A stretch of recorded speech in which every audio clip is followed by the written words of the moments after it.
దూత media, power of news. నమస్తే, welcome to Dootha media. నేను పవన్.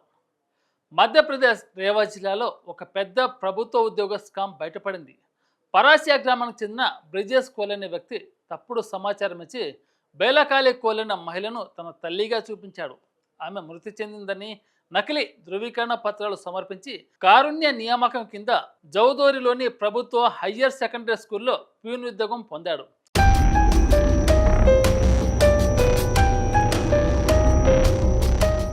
అయితే జీతం ప్రాసెస్ చేస్తుండగా పత్రాలలో అనుమానాస్పద వివరాలను స్కూల్ ప్రిన్సిపాల్ గుర్తించారు. విచారణలో అసలు బేలాకాలి కోల్ విద్యాశాఖలో ఎప్పుడు పనిచేయలేదని, బ్రిజేష్కి ఆమెతో ఎలాంటి బంధం లేదని తేలింది. అతడి నియామకాన్ని వెంటనే రద్దు చేస్తూ ఈ సంఘటనకు సంబంధించి మరో వాస్తవం వెలుగులోకి వచ్చింది.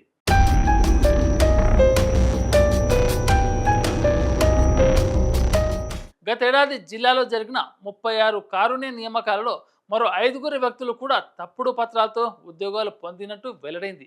వారి పేర్లు ఓంప్రకాష్ కోల్, సుష్మా కోల్, వినయ్ రావత్, హిరామణి రావత్, రామ్ ద్వివేది వీరంతా టిగ్రా, బీడా, సెమారియా వంటి బ్లాకులలో నియామకాలు పొందారు. పోలీసులు మోసపూరిత పత్రాలు, నకిలీ మరణ ధృవీకరణాలు, అఫిడవిట్లను స్వాధీనం చేసుకున్నారు. జిల్లా కలెక్టర్ పాల్ దీనిపై స్పందిస్తూ నియామకాలను ప్రాసెస్ చేసిన క్లర్క్ను సస్పెండ్ చేయాలని, సంబంధిత డిఈఓపై చర్యలు తీసుకోవాలని ఆదేశించారు. మొత్తం 6 కేసులు నమోదు చేసి దర్యాప్తు కొనసాగిస్తున్నారు. ఇలాంటి మరిన్ని అప్డేట్ కోసం దూతా మీడియాని సబ్స్క్రైబ్ చేసుకుని ఆదరించండి. Thank you. For more updates, please subscribe దూత మీడియా.